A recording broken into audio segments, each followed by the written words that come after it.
bersama-sama dengan Dia. Apa artinya kita menderita bersama-sama dengan Dia, saudara? Apakah Yesus bersama-sama dengan kita? Tidak. Tetapi ini di dalam makna rohani, saudara. Artinya adalah kita berkaca, kita refleksikan hidup Yesus sejak Dia di dunia. Bagaimana, saudara? Apakah Tuhan Yesus senang? Apakah Tuhan Yesus kerjanya selalu senang-senang? Tidak. Apa yang dilakukan Tuhan Yesus? Melakukan pekabaran Injil, misi Allah, menyampaikan misi Allah. Selamat pagi semua jemaat Tuhan, Shalom. Sebelum kita masuk di dalam perenungan firman Tuhan ini, terlebih saya mengajak kita untuk berdoa, meminta tuntunan Roh Kudus, supaya kita diberikan hikmat dan pengertian untuk melakukan dan mendengarkan kebenaran firman. Kita berdoa. Bapa surgawi yang kami kenal di dalam Yesus Kristus yang menjadi Tuhan dan Juru Selamat kami. Kami bersyukur di hadapan-Mu Tuhan, karena diberikan kesempatan oleh Tuhan untuk mendengarkan firman-Mu dan menikmati hadirat Tuhan melalui ibadah kami pagi hari ini. Tuhan, berikan kami kemampuan, berikan kami hikmat supaya kami mengerti dan bahkan melakukan kebenaran firman. Kami serahkan juga ke dalam tangan Tuhan untuk hamba-Mu yang begitu hina, sembunyikan di balik salib-Mu Tuhan. Sehingga setiap apapun yang disampaikan itu adalah isi hati Tuhan, kehendak Tuhan untuk disampaikan bagi kami. Terima kasih ya Bapa. Dan akhirnya kami telah siap di dalam mendengarkan firman-Mu, berkata-kata bagi kami ya Bapa melalui hamba-Mu. Terima kasih Tuhan Yesus. Hanya di dalam nama Yesus Kristus kami berdoa dan mengucap syukur. Amin. Selamat pagi semua jemaat Tuhan, Shalom. Sekali lagi saya menyapa kita, Shalom. Tentunya Bapak Ibu, saya percaya bahwa kita semua yang beribadah online saat ini, atau yang menyaksikan ibadah ini, kita adalah orang-orang yang diberikan kesehatan, kemampuan oleh Tuhan yang begitu sempurna. Itu adalah keyakinan saya.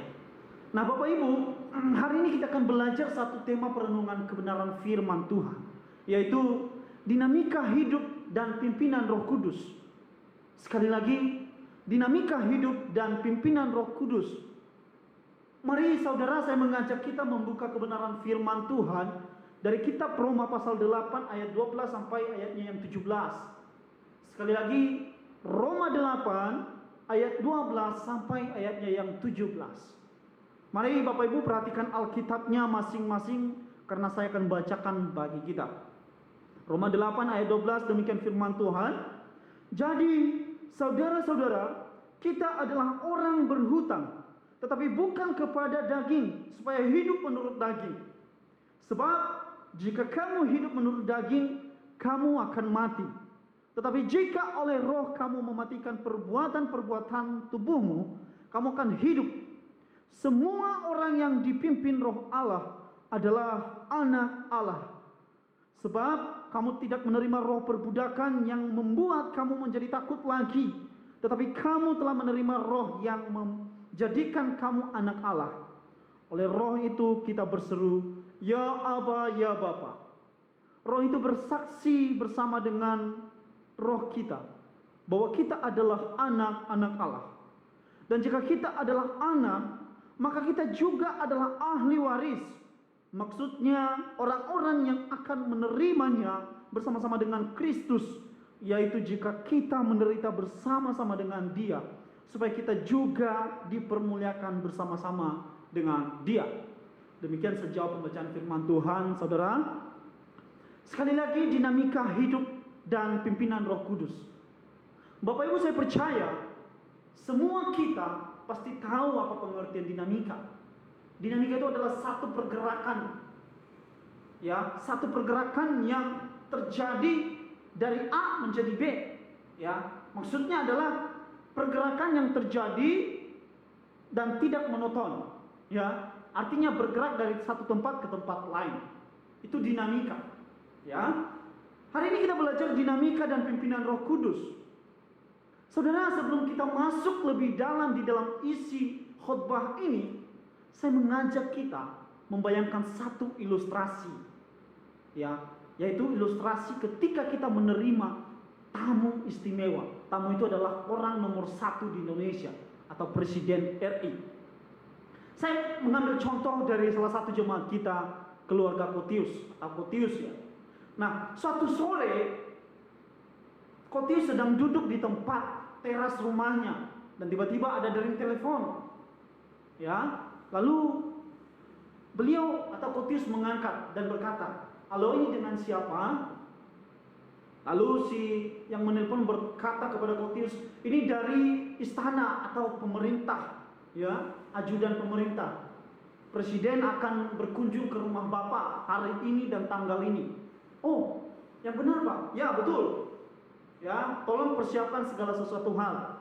"Oke, baik, Pak, terima kasih. Saya akan siapkan." Nah, saudara-saudara, respon Kotius dari menerima panggilan atau tawaran presiden mau masuk ke rumahnya pasti bercampur aduk, saudara. Mengapa? Antara percaya dan tidak percaya. Gak mungkin dong. Kotius pasti berkata begini, "Siapa saya? Ngapain presiden mau ke rumah? Emang jabatan saya apa? Menteri bukan, jabatan DPR bukan, tetapi saya hanya masyarakat biasa. Loh, kenapa aku ditelepon seperti ini?" Tetapi karena telepon itu terlalu diyakinkan, Kotius pasti, saya percaya, dia dengan semangat mempersiapkan segala sesuatu hal. Dia mengerahkan segala karyawannya, mengatakan kepada mereka, "Mari kita beberes, kita bersihkan semuanya. Kita menata semua ruangan-ruangan yang selama ini berantakan." Mengapa? Karena presiden atau orang nomor 1 di Indonesia akan datang ke rumah. Satu kebahagiaan yang istimewa buat Kotius, saudara, meskipun belum terjadi. Ya, tetapi sama juga ketika beliau datang atau nomor 1 itu datang ke rumah, beliau berkata kepada Kotius dengan jamuan Kotius yang sudah luar biasa dipersiapkan, "Terima kasih telah menjamu saya, Pak Tius." Kotius pasti semangat sekali, senangnya minta ampun. Saya percaya begitu. Semua kita pasti begitu.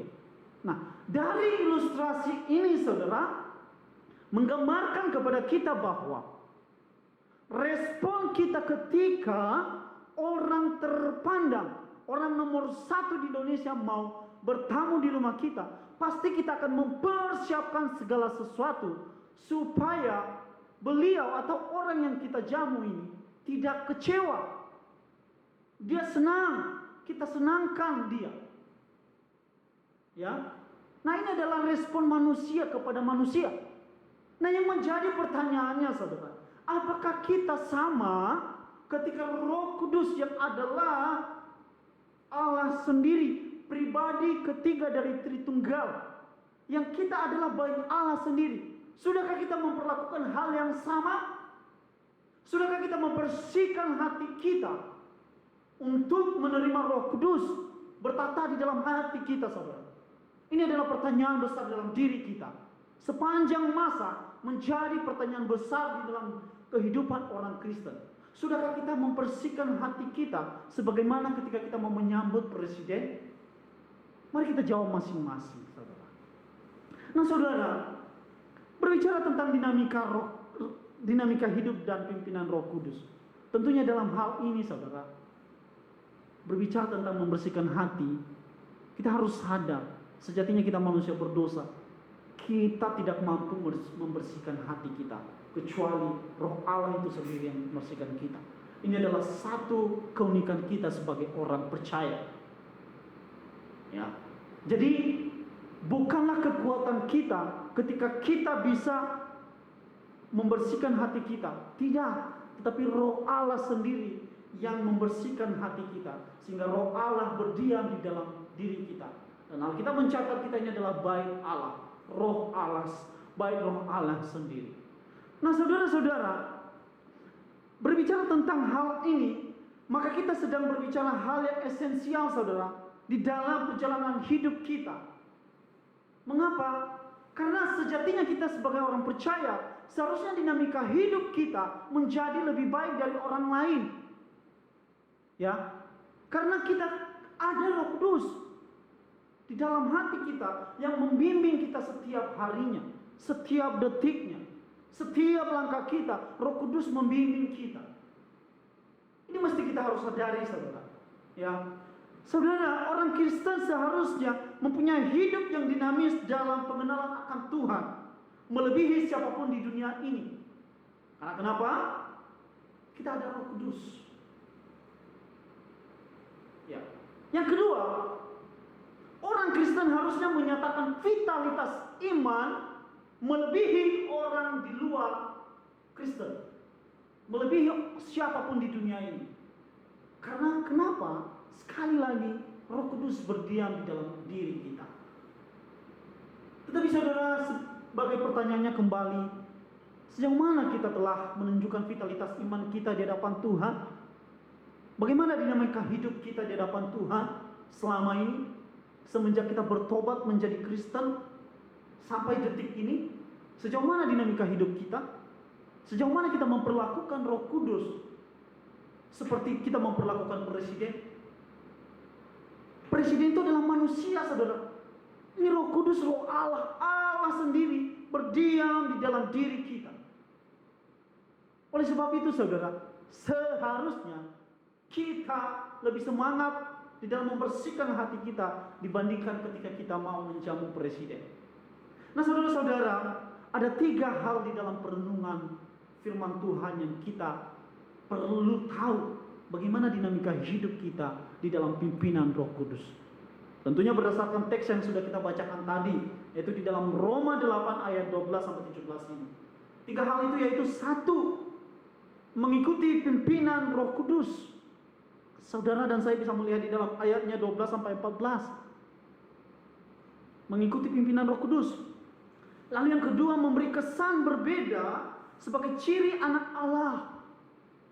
Bisa kita lihat di dalam ayat 16 dan juga nanti kita bisa melihat di dalam pasal 12 ayat 2. Lalu yang ketiga, saudara, adalah menderita bersama Kristus. Ayat 17. Saudara, mengikuti pimpinan Roh Kudus adalah menyerahkan diri terhadap Allah untuk mengikuti dan melakukan kehendaknya. Mengapa? Karena status baru kita di dalam Tuhan. Kalau kita membaca di dalam ayat 12, jadi saudara-saudara, kita adalah orang berhutang. Mengapa Rasul Paulus mengatakan kita adalah orang berhutang? Ternyata ketika sebelum kita menjadi Kristen, kita juga orang berhutang. Kita berhutang kepada siapa? Kita berhutang kepada dosa. Oleh sebab itu kita yang belum di dalam Kristus, belum dilahirbarukan, tidak tetap dosa yang kita lakukan. Mengapa? Karena kita adalah budak dosa. Kita berhutang kepada dosa.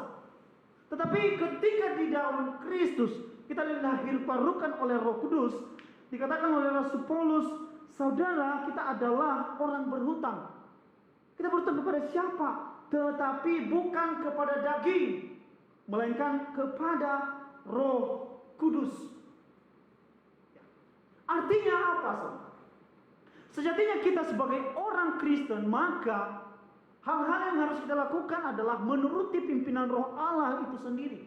Karena kita sudah dicangkokkan di dalam Allah. Kita menjadi bagian di dalam Allah. Oleh sebab itu seharusnya yang kita lakukan adalah kehendak Allah. Dan bagaimana caranya?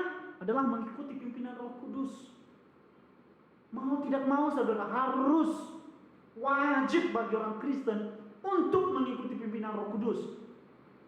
Mengapa? Karena kita status baru kita di dalam keluarga Allah. Maka untuk dinamika hidup kita tadi di dalam Kristus semakin pergerakannya menjadi dinamis di dalam Tuhan, maka kita perlu harus mengikuti pimpinan Roh Kudus. Ya, di dalam ayat 13 dikatakan seperti ini. Sebab jika kamu hidup menurut daging, kamu akan mati. Tetapi jika oleh Roh kamu mematikan perbuatan-perbuatan tubuhmu, kamu akan hidup. Semua orang yang dipimpin Roh Allah adalah anak Allah.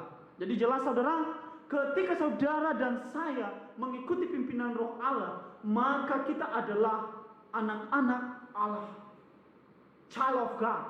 Semua orang yang mengikuti pimpinan Roh Allah adalah anak Allah.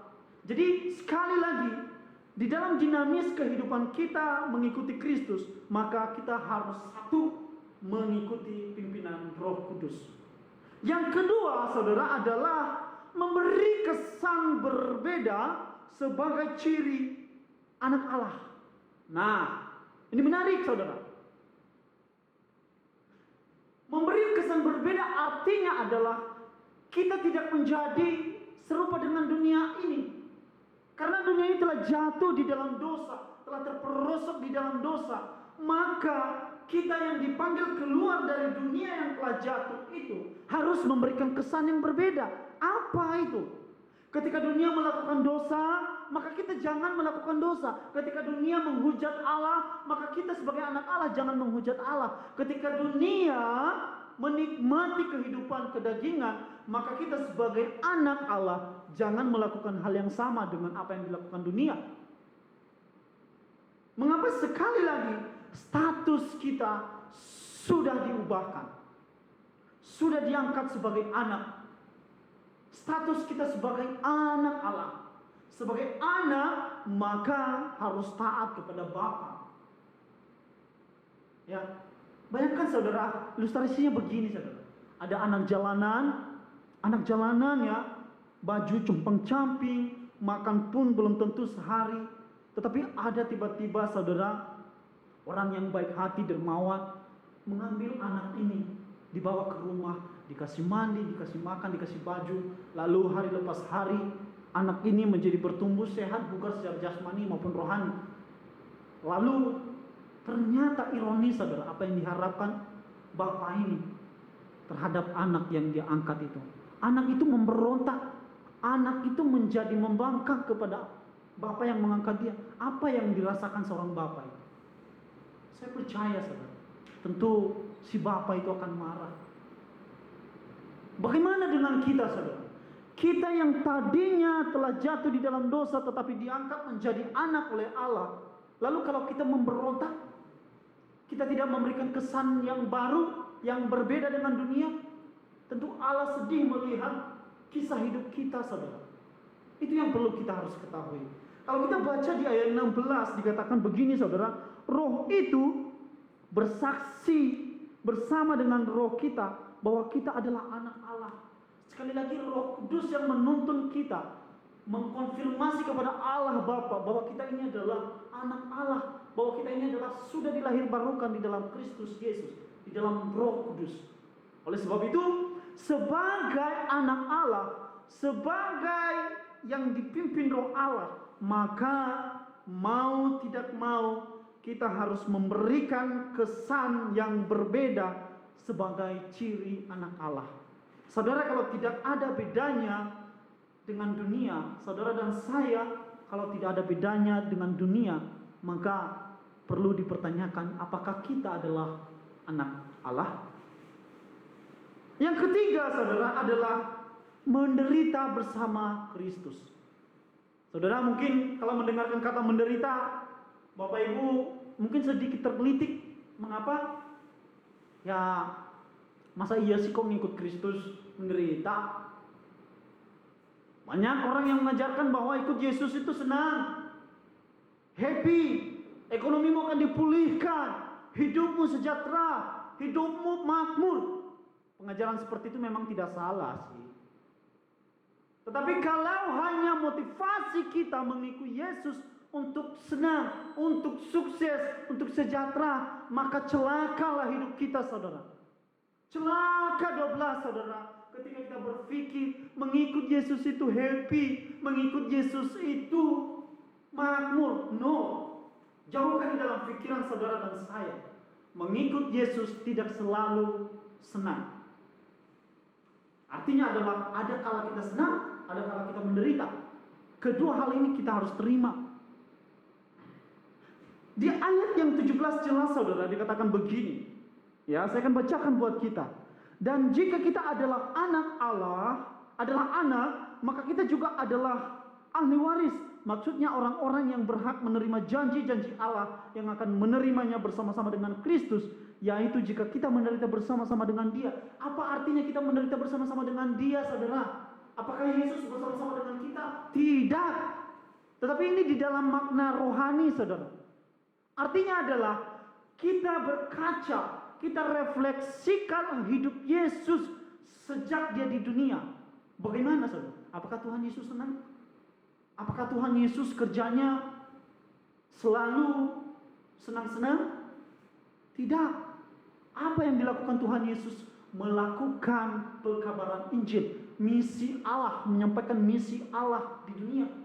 Dan di sana Tuhan Yesus tidak sedikit mengalami penderitaan dan pencobaan, saudara.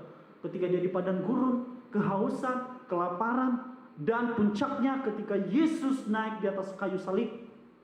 Dan itu adalah wujud dari penderitaan Allah yang luar biasa. Maka ketika mengikut Yesus, kita harus ikut menderita, saudara. Memikul salib. Apa artinya memikul salib? Artinya bahwa kita meninggalkan hidup lama kita menjadi hidup yang baru di dalam Kristus. Hidup baru itu penuh warna-warni, saudara.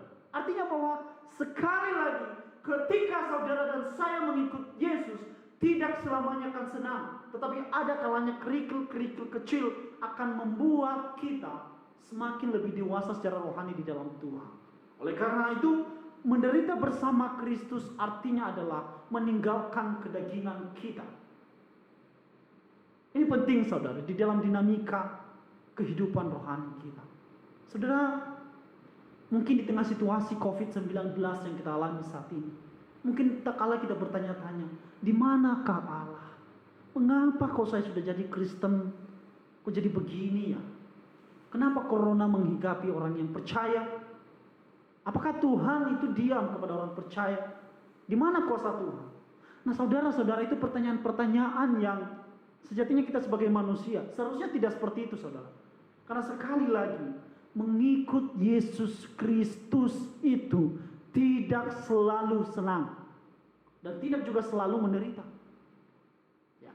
Mari jadikan momen COVID-19 ini menjadi momen kita lebih dekat kepada Allah kita, lebih menyerahkan diri kita kepada Allah.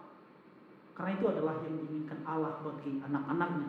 Saudara, ketiga hal ini, ketika kita melakukannya di dalam hidup kita, maka saya percaya, saudara, dinamika hidup kita di dalam pimpinan Roh Kudus semakin dinamis. Sekali lagi, ketika kita mengikuti pimpinan Roh Kudus, memberi kesan berbeda dan menderita bersama Kristus, maka saya percaya kita bisa menunjukkan vitalitas iman kita melebihi siapapun manusia di dunia ini. Karena perenungan firman Tuhan ini menguatkan saudara dan saya, mungkin saat ini yang sedang dilanda oleh bencana, mungkin perusahaannya, mungkinkah dagangannya sedang macet oleh karena COVID-19 ini. Saudara, ingat bahwa Allah sanggup bekerja di luar pikiran manusia. Sebab itu, jadikanlah Allah yang berdaulat. Biarkan Allah yang bekerja di dalam kehendaknya. Apapun yang terjadi, saudara, saudara dan saya harus tetap bersyukur punya Allah yang tetap baik dan tidak pernah berubah. Mari kita bersatu di dalam doa. Bapa di surga, kami bersyukur pada pagi hari ini kami dikuatkan oleh perenungan firman-Mu. Bagaimana kami harus hidup, bagaimana dinamika hidup kami di hadapan Tuhan. Tolong kami, ya Allah Roh Kudus, pimpin hidup kami sebagai anak-anak Allah, supaya kami menunjukkan vitalitas iman kami melebihi siapapun orang di dunia. Terima kasih Tuhan. Hamba-Mu telah berhenti berkata-kata bagi kami, tapi kami percaya Engkau adalah Allah Roh Kudus yang tidak pernah berhenti berkata-kata di hati kami lepas pribadi. Terima kasih Tuhan Yesus. Hanya di dalam nama Yesus Kristus kami berdoa dan mengucap syukur. Amin.